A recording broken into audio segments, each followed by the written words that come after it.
Okay, some context here first. After seeing so much bullshit thrown around regarding Ninja Gaiden 4, with fanatics misrepresenting mechanics and just dishonestly judging the game from this very bitter, narrow perspective, I just wanted to do something for fun. I'll focus on Electric Underground's review here and just go through it because it is like a collection of the usual complaints. Much of it is totally untrue or misleading or just dishonest.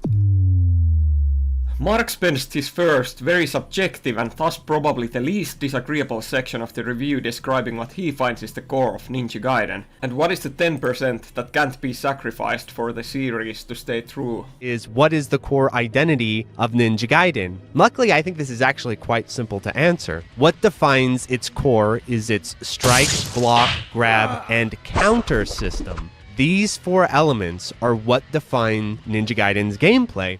He seems to be pretty strict about deviating from this core. But as Itagaki warned, without the core, the whole system becomes a disjointed mess. That is twisting Itagaki's words. Whether Ninja Gaiden 4 counts as a true Ninja Gaiden is a bit pointless talking point in the first place, but I just wanna point out that does it adhere to some previous game's design core shouldn't have much value when reviewing this game on its own merits, or whether this game can have its own core or identity.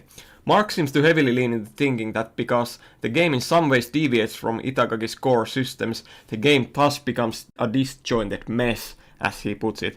Obviously, I don't think it does, and I think this is a very crooked starting point when analyzing the game in the first place. By Itagaki's own words, the 10% core that we should consider in Ninja Gaiden 4 shouldn't be his, but Yuji Nakao's, who is this game's director. It should be a question of whether his core was followed and uncompromised during development. And I don't think this core identity of Ninja Gaiden is as simple as some people make it out to be. This is one pretty common interpretation among the fanatics, and it's an absurd oversimplification. Here's my proposal for Ninja Gaiden 5. So first of all, obviously we're gonna have the core as Mark and some others see it, and I'm pretty sure this is not the 10% that Itagaki meant, not even near. And we can implement it very similarly to Ninja Gaiden 2. Just imagine we'll have Ninja Gaiden 2's frame data here, so everything is exact. But in Ninja Gaiden 5 we'll do things a bit differently. Now, would you really say that this is a true Ninja Gaiden game, because it has the most important 10% of the series in it? And would you say that it's more true Ninja Gaiden than this, just because 4 deviated from these specific elements? Seeing the game's core as these hyper-specific gameplay mechanics is a bit extreme, especially when they are basically different answers to the same problems in close combat. There's a dodge system, but offsetting it makes no sense, so you have to manually disable the offset. Disable this move right here. 1. This is a technique that you don't have enabled by default, it's optional, you have to unlock it. 2. Even if you have it unlocked, there's no reason to disable it. This combo offset doesn't happen automatically, you need to hold the dodge button, you have to purposefully do it. And 3, there are reasons why you would use it, from optimizing damage to high level combos. In Ninja Gaiden 4, instead of having infinite blocks, your block gets broken when you block X amount of hits, depending on game progression. On top of this, enemies have these unblockable moves that break your block instantly. These come with a red warning. On top of that, the game has decided to add in special, highly tracking, red attacks. These red attacks are overall not high tracking, especially with this game's movement. Most of them that I tried could be avoided with normal movement, so no even dashing or dodging is required. There are some exceptions, and sideways sweeps obviously don't need to track to hit you.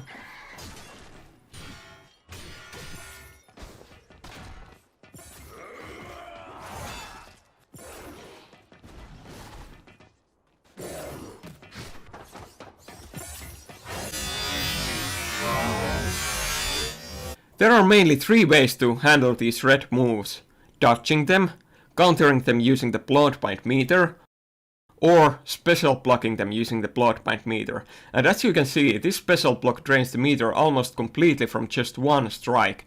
This is the very last resort option, and in general very bad to do. In fact, it's the absolute worst way you'd ever want to use this precious meter, because it costs so much for no good benefit. Using the meter to actively special block to avoid getting your normal block broken is a shitty practice. You're essentially trolling if you play the game like this. And this is important to note. Why? Because despite mentioning it using the meter, for this entire section of the video, Mark is sitting in training mode with infinite BLOODBIND meter enabled in the training options. He keeps showing you footage of holding the special block while spinning a narrative for how the combat system is gutted and simplified because the enemies don't throw or have guard breaks. Because as long as you have meter, you can block everything. Because you can block the red attacks, you can block the normal attacks, and when it comes to the enemies having unreactable grabs or naturally guard breaking it. While it's technically true, don't you find this a bit misleading? If you haven't played the game, you might not have the slightest idea of what is going on here. He fails to mention that not only is this meter extremely limited, it's a losing state to spend it like this anyways. Building any serious analysis on such gameplay is ridiculous. Here's a funny, ironic side note. In fact, the only exceptions you will find to just being able to block everything is the few legacy enemies from Ninja Gaiden 2 and their grab attacks. And I'm going to do air quotes. Well, everything can and will break your block in Ninja Gaiden 4 when played normally, but also these are legacy enemies from Ninja Gaiden 1. In which, these enemies included, enemies don't always have grabs or guard breaks, specifically on the first playthrough of the game because of the difficulty level. And this is not training mode footage, this is how the game really works. And while this changes on subsequent playthroughs, it shows that even Itagaki's system is not set in stone. Because as long as you have meter, you can block everything. If you have bombs in Battle Kareka, you can just keep erasing all the bullets. If you have meter in Street Fighter, you can just stunlock your opponent. But you don't. Come on, what are we doing here? You don't analyze these games on the assumption that theoretically if this and that. Obviously the entire idea behind both of these, 1. Enemies being able to unreactably throw or guard break you, or 2. The player having certain amount of blocks, result in roughly the same outcome. They solve the same problem, that you cannot abuse the block, you cannot stay passive. In the old games, staying near some enemies is risky because they can straight up throw you, while in Ninja Gaiden 4 they do these borderline unreactable moves that chip away your guard, eventually resulting in the break if you keep doing it. As for these methods of avoiding passive play, in the end it's a matter of taste, although there are some gameplay nuances to both, but ultimately both of these ways of doing it are just fine design-wise. There's nothing inherently wrong or undercooked with either. I like when in skill-based games the threats are clearly visible. I actually prefer the Ninja Gaiden 4 way of doing things, because I find that this system is more consistent and transparent. This is because with throws, as long as capable enemies are near, you can't be certain when you get grabbed. Sometimes you can block for a good while and not get thrown, sometimes you block for under half a second and get grabbed instantly. And unlike in fighting games against real people, you cannot mind game the AI to stop throwing. The best you can do is to not stay passive near these enemies. I like how Ninja Gaiden 4's system is more clear in how much you are allowed to block. I also think it's nice how this system more directly penalizes blocking projectiles too. But I can also see the arguments for the other way of doing things, and that is throws. And it doesn't need to be a complex reason. Simply put, you may just prefer the feeling of enemies unfairly grabbing you. You might prefer this chaotic uncertainty, or just the excitement of getting away for blocking a bit longer at times. And unlike me, you may enjoy memorizing these enemy AI behaviors and outplaying them. Of course, there are more defensive options in both of these games. Blocking is only the tip of the iceberg when it comes to defense. In the old games, you can cancel blocking certain moves into counterattacks or a dash, and in Ninja Gaiden 4 you have a shit ton of parries, dodges, follow-ups to them, metered or meterless. By the way, did you know that in Ninja Gaiden 4 you can still dash out of block? It's just a bit more difficult. I've also seen people call Ninja Gaiden 4 a more reactive game, as if that was a curse word, because you need to act before blocking. After all, parries and dodges need to be input before the hit, but I'm not convinced that in the end it's any more reactive game than the old ones. You really just default to blocking state more often in the old games, and then react from that upon hit, unlike from neutral in 4. For example, you can now block in the air, so the ground-to-air distinction of defense, not really much of a thing anymore. He hints that this too contributes to a simplified game, but you need to consider the flip side too. In this game you float in the air much longer, and enemies love hitting you in the air. Now situations often arise where in the middle of a combo you need to make a quick decision of, do I have time to finish the combo into Isuna drop iframes, or do I block this incoming attack? And a large variety of this sort of quick decision making is to me the very fun of action games. And not only is there meter, you can actually level up the amount of blocking you do. So yeah, we got delicious RPG design in the blocking system. These are limited, cheap upgrades that you get as you play the game, just like other upgrades and abilities. Getting them is a no-brainer and it's normal power progression. I wouldn't call it RPG design at all. And developers are not stupid, they are devious, because I dare say a hidden reason to even include this upgrade in the game is to indirectly remind the players to block more during their first playthrough. Reflected in the boss fights, because once you realize, wait a second, I can like run away and recharge my block poise and then come back, all you need to do is just stand next to them and block, and then just watch for the red flash. That's all you're doing. You're sitting there watching for the red flash, and then when it appears, boom. Okay, let's just put this in a how to play action games folder. We'll unpack this folder at the end of the video.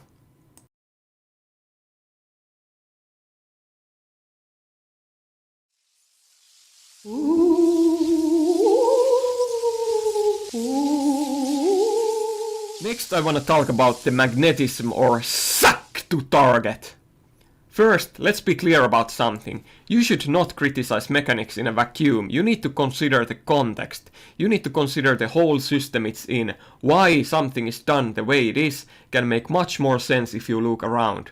You cannot properly judge if a car is fit for a race or not until you know the track type. You need to consider this information. Similarly, if you ask, are 3 full clips of pistol ammo a lot? You can't make a judgment until you consider whether you're going into Resident Evil or Call of Duty. The same goes for singular combat mechanics. If Ninja Gaiden 4's magnetism or suck to target was applied to Ninja Gaiden 2 or Black, it would suck, I agree. In those games it would suck to target too much. But in Ninja Gaiden 4 it's an understandable addition and it fits the game's design. Why? So the first question that needs to be asked is, why have this mechanic in the first place? What is its purpose? From my understanding, suck to target is often used to help new players Well, that's not completely wrong, and for sure it also has that effect, but holy shit, that's not even near the whole reasons to consider. Let me explain.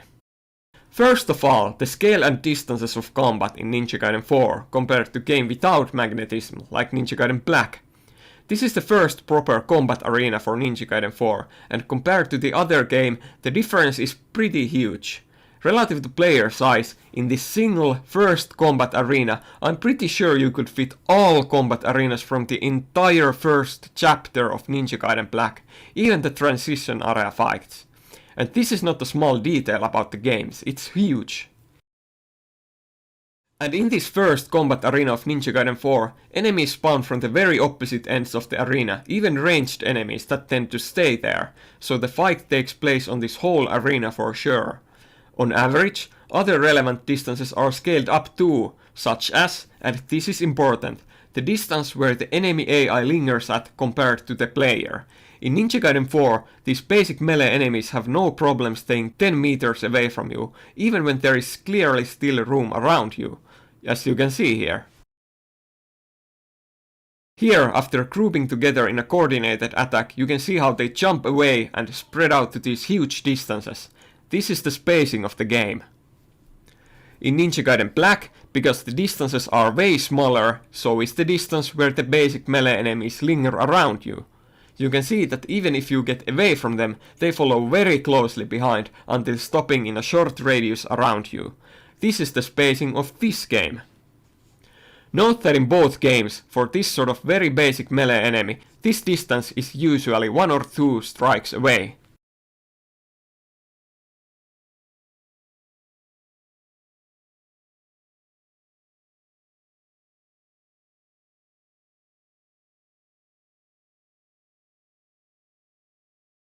So, in short, the battles go from this to this, and to account for this, it has to go for the player strikes too, to keep a similar flow up.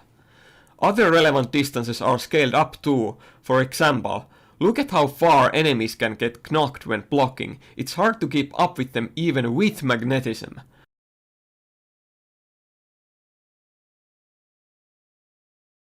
Compare this to Ninja Gaiden Black, where the enemies hardly move when blocking.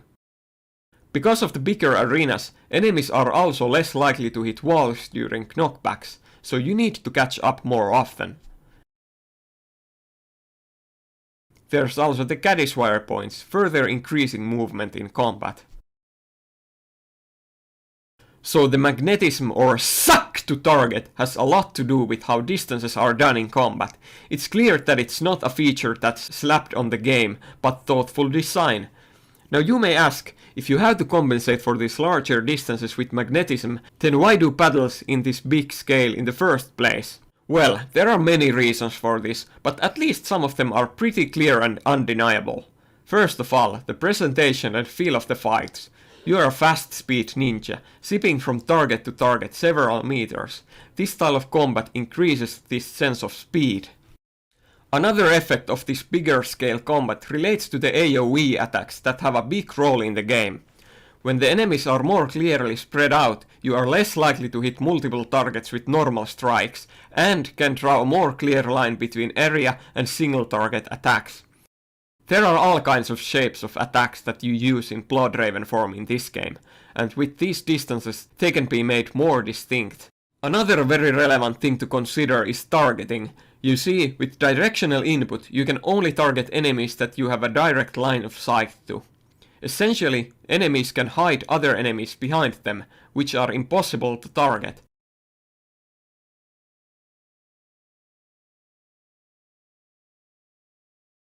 When enemies are separated further, this is less likely to happen. This might not be a huge deal, but in Ninja Gaiden 4's combat this is extra important. One of the core systems are these enemy red unblockables, often done from a distance. You need a line of sight if you are to counter them. So for this too, the game greatly benefits from these larger distances between objects.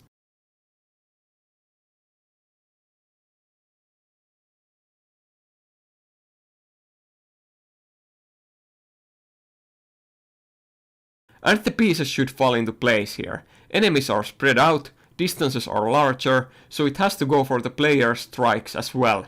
There are many more reasons for doing combat at this scale, like the camera working better in open spaces. And of course, this is still a generalization based on my observations on some basic enemies. There are exceptions to this, like ranged enemies. After all, the older Ninja Gaiden games still have huge areas, and ranged enemies staying at the borders at times. And in all games, enemies will stay further if the area near player is already occupied, especially with massive hordes of enemies. Also to note, the suck to target in Ninja Gaiden 4 always seems to move the same amount when soft-locked to an enemy in combat. It's not really a mystical force, as Mark puts it, as it doesn't change based on distance from the enemy like true magnetism does. It's consistent, there really is just more movement in attacks here.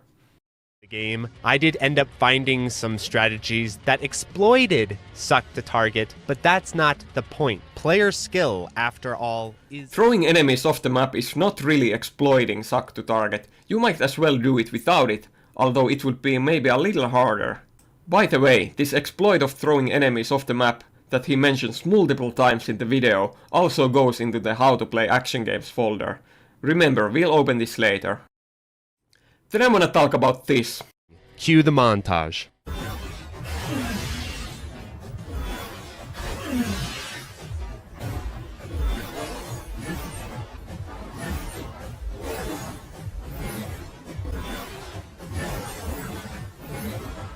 Yes, I agree, it looks insane. That is, insane edge case behavior. Mark has spent quite a while in this sanitized training room environment, once again, against the fastest enemy with aggression turned off, fishing for clips like this to slow down and to react to. Now look, I'm gonna be blunt here. This is not rocket science. Sometimes it's good to take the nerd glasses off, Take a step back and look at the bigger picture. Without any suck to target, would it even be humanly possible to reliably hit an enemy that keeps moving like this?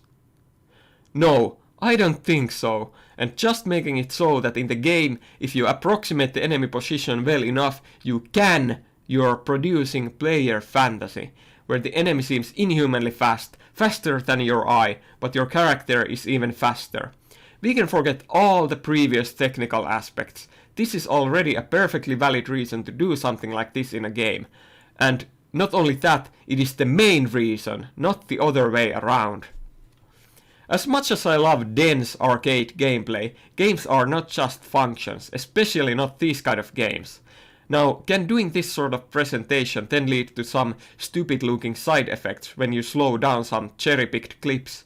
Sure, but games aren't designed by and shouldn't be judged by these edge cases, as they are a tiny, harmless fraction of moment-to-moment gameplay. This is to me the same as judging a text by its font, not by what it reads. If the developer's vision is to go to these extremes and make enemies this hectic, the player needs to be able to deal with it. It would make no sense to start killing high-level ideas like this just because of these side effects and because some nerds might slow it down and then make a fuss about how it looks. The gameplay can be balanced perfectly fine with the assumption that the player can catch these fast enemies with the help of move assist or suck to target.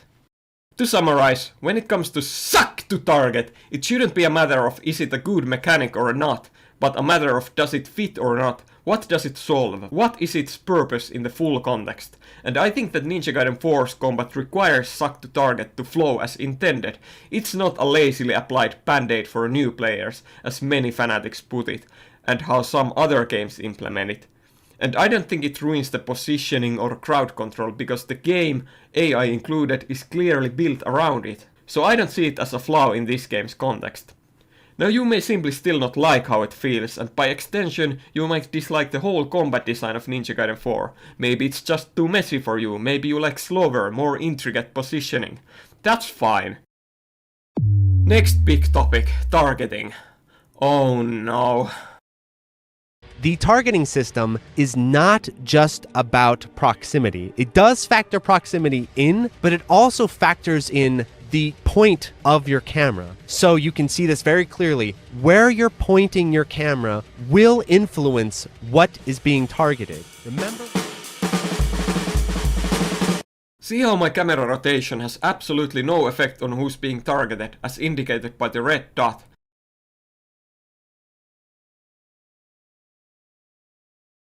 And this is not a hard lock on either. So what is Mark talking about?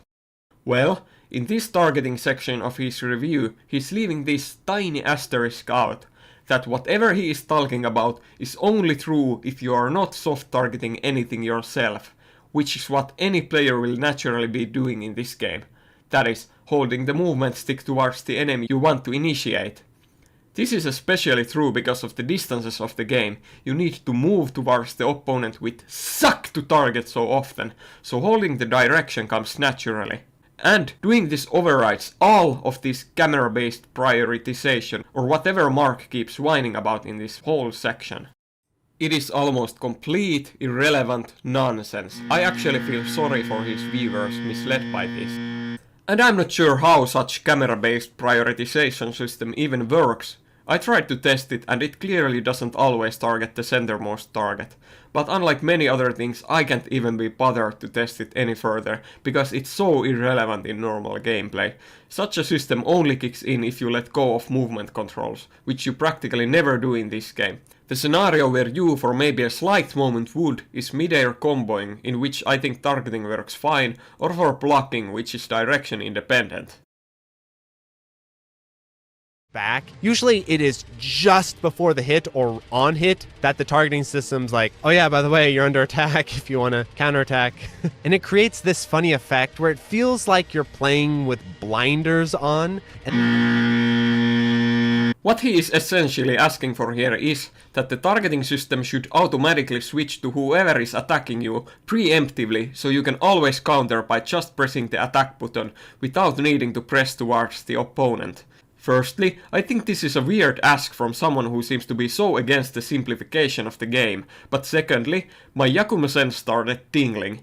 You see, accidental parries happen all the time in the game, so I thought that the game already does this. So I tested it, and what do we have here? It seems that the attack button based parries that I'm doing here also seem to be direction/targeting independent. And it's only about timing. So ultimately, the issue that he is describing here is made up and doesn't exist. And no, I don't think a God Hand minimap is a good idea for a game where situational awareness is one of the main challenges. So now with that out of the way, may I present to you how the directional targeting system actually works based on my testing. Here's a top-down view of a combat scene with the player and some enemies.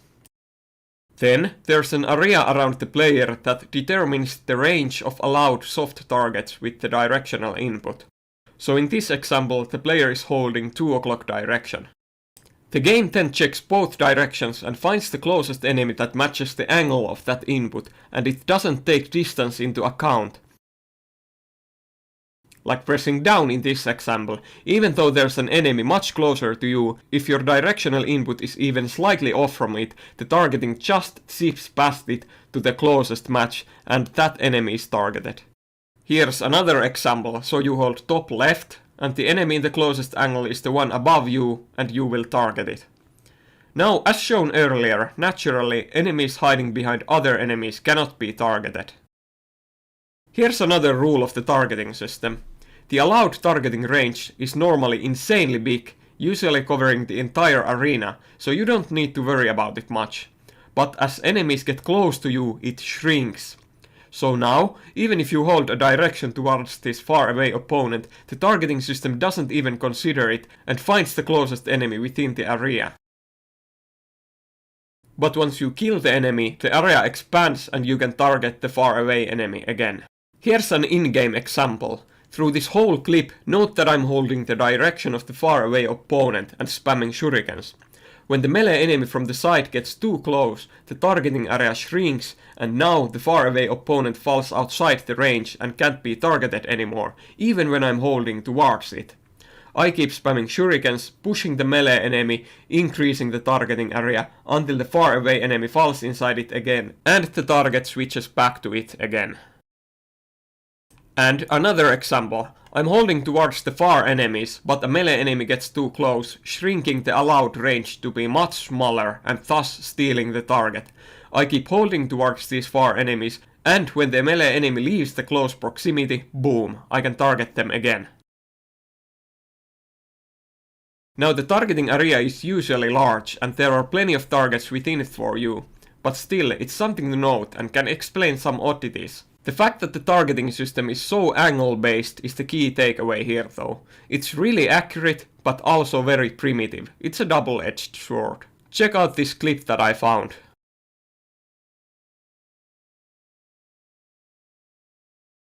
We can't know the player's inputs here, but what I think is going on here is this.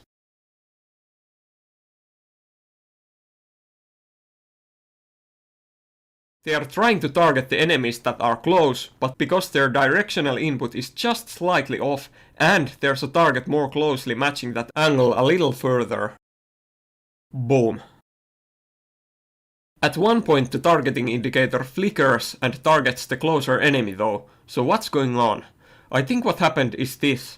The player reacted to the enemies being more to the left than they expected, and as soon as they started moving, they quickly tried to correct their course by holding diagonally towards them. So for a brief moment, the closer enemy is the best target for that angle.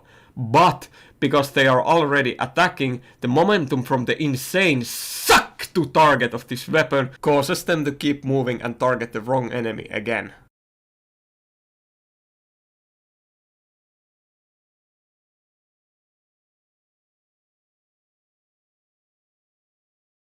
Then there's this UT problem. Yeah, I don't think that should ever happen. There's something wrong with UTs, as similar things have happened to me several times.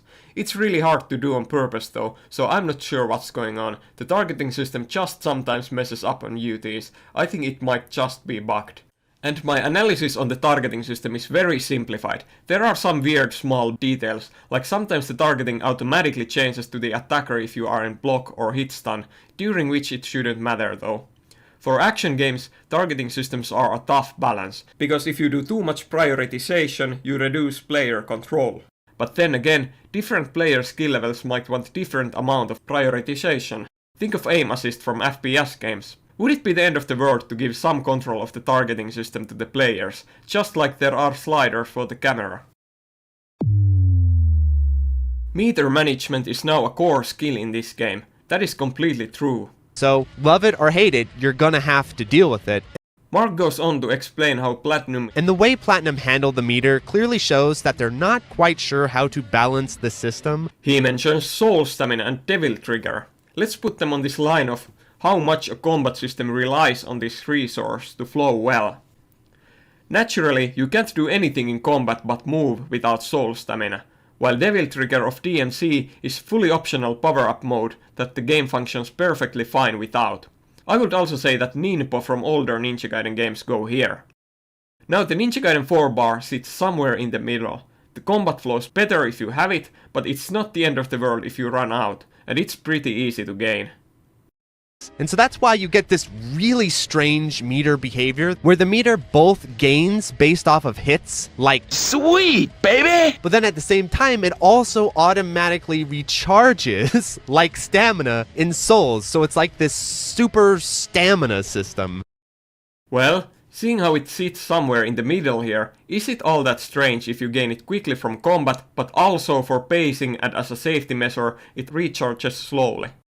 I think it would be poorly balanced if it didn't recharge at least slowly, considering its role in the middle here. Because then you could run into extended stalemate situations against armored enemies, which would suck. So it's good that it also recharges. It makes perfect sense. And what that means is that no matter what Platinum tries to do, they can never control how this meter functions in the full spectrum of player skill. Because essentially I think what I don't get it. What does this even mean? I think it is regulated. It isn't random like Red Ninpo Essence drops in older games. Like, I don't get the issue. wait a minute, you're not regulating this meter, so let me just run around the arena and just let it recharge and then fire Nimpos at the enemies. They have no defense against this. If you are patient enough, you can completely abuse this system because it's not regulated by anything truly. And on the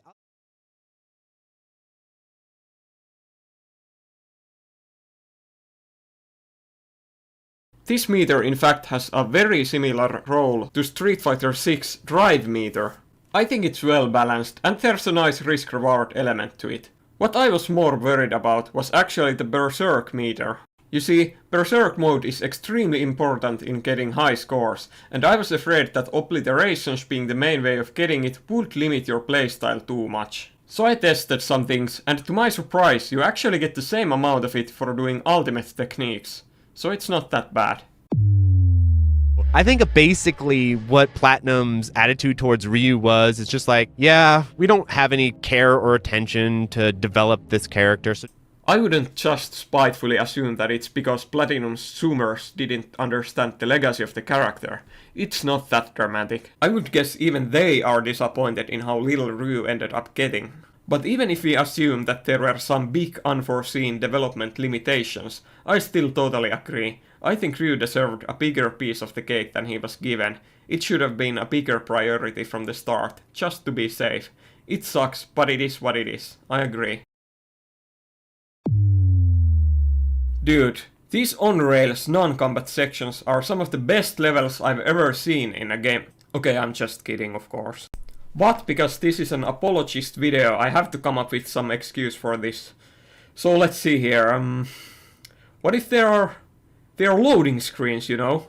The chapters are pretty damn huge and they can even drag on. So sometimes I think they load the next big portion of the level. Maybe that's why you can't speed them up. Like, would you rather watch a loading screen? Now to be honest, in terms of level design, even though I still find the old Ninja Gaiden level design questionable at times, but from what I've experienced, they are still much more memorable and interesting than Ninja Gaiden 4. This proper exploration and coherent levels are completely lost in Ninja Gaiden 4, so it feels much more static. They are literally piecing together levels with QTE on-rails section at times. Still, let's not exaggerate here. There's not a huge amount of it. Huge is a relative word though, so I'm mainly just comparing it to downtime in other games in the genre. There seems to be this strict belief within these big action game developers that there should be downtime between combat. Like Platinum in their GDC talk say that you would get numb and tired if bombarded with action too densely. For a long time I believed this as well, but I'm not sure anymore. In his review, Mark also points out that you can skip encounters in Ninja Gaiden 4 by just running past enemies, and he criticizes the game for it.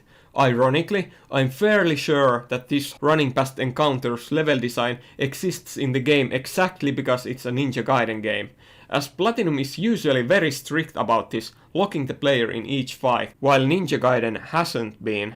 Mark argues that the QTE interactables make skipping encounters more obvious in Ninja Gaiden 4, and that in Ninja Gaiden 2 it's not as bad because... Difference is that when there are skippable sections in previous Ninja Gaiden games, it's not completely obvious that they're skippable. The game has the pretense in the level design that theoretically, if you run past the enemies, you're going to have to end up fighting them in this giant group later on, and that's a risk you don't want to take.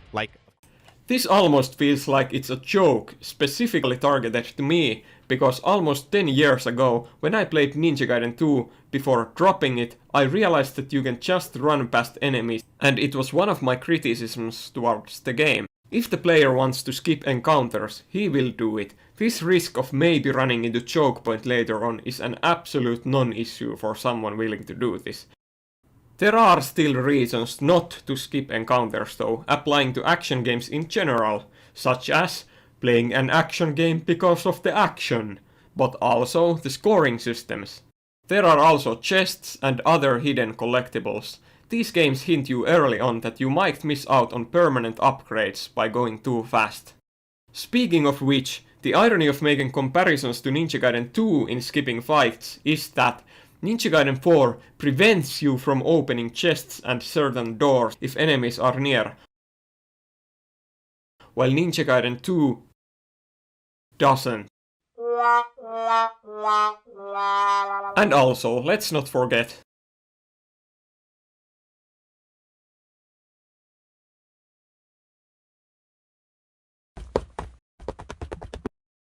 because the area is so large, all you have to do is run away and lure enemies out one by one. And even if their leash kicks in, which is really funny to see, they just vaporize like a mirage. But even when that kicks in, you still have the self-charging meter abuse, and so you can just continually lure them out. The level design way too often just trusts you to play the way Platinum wants you to play, even though there are clear incentives to do otherwise, which leads naturally to a discussion. I'm running out of steam and my computer is about to explode. I need to wrap it up, so let's not spend too much time here.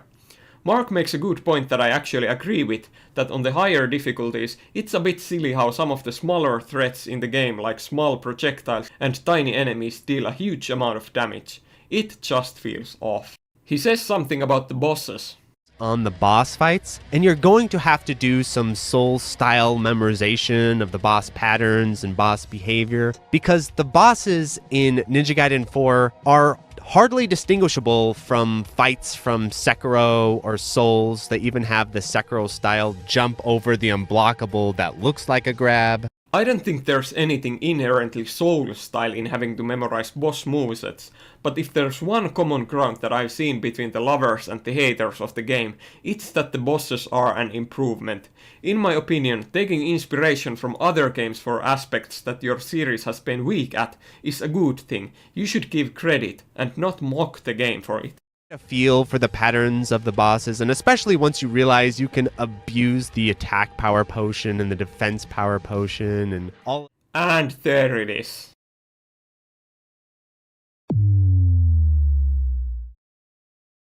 Okay, I guess it's time for this. Let's see here.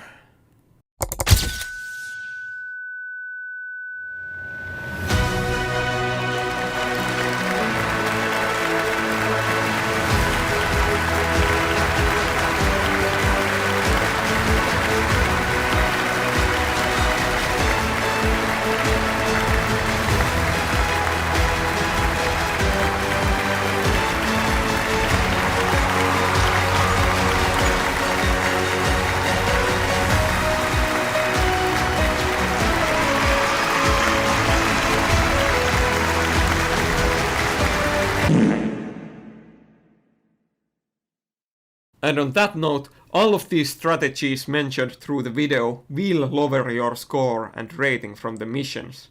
Skipping fights and low-scoring instant kills, like throwing enemies off the ledge, result in lack of combo score and kill bonus. These hit-and-run strategies, waiting for meters to recharge and luring enemies out, will ruin your clear time, but combo score too. And there's a direct penalty for abusing items.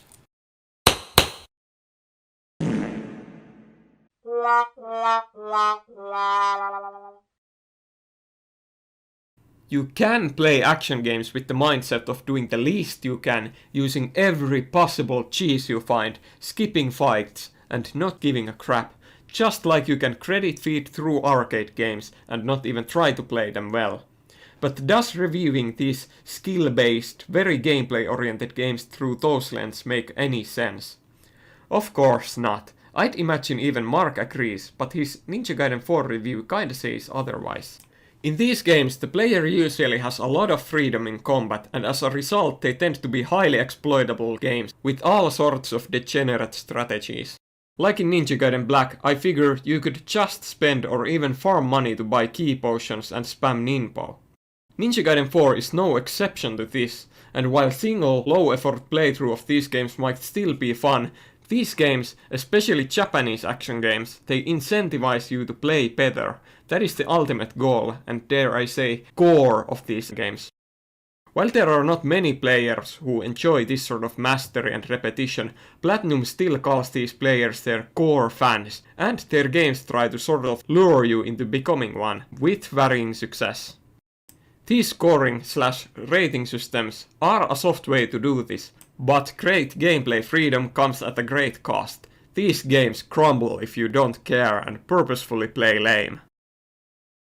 Articulate. I don't hate it or anything, and it is almost charming how kind of Mugen it is. And so if this was a new franchise from a new developer and they were kind of getting into character action and they had a lot of ambition and ideas, but clearly just don't know what they're doing in terms of balance and overall system design, I could see myself thinking, okay, there's potential here. But this is a completely, utterly absurd statement to me. Ninja Gaiden 4 is a game made with great talent, and I can say that very confidently.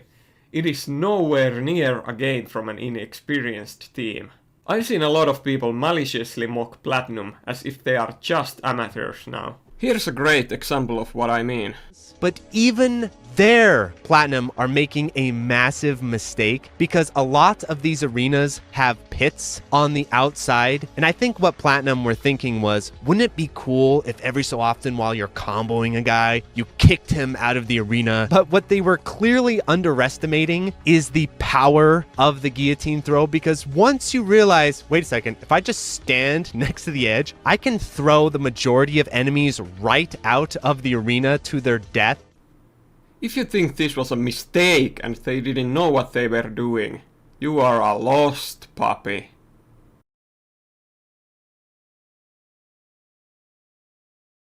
This is of course a personal opinion, but I think people overestimate the effect that directors have on games, and this obsession towards known directors can be harmful, especially for the people who do it.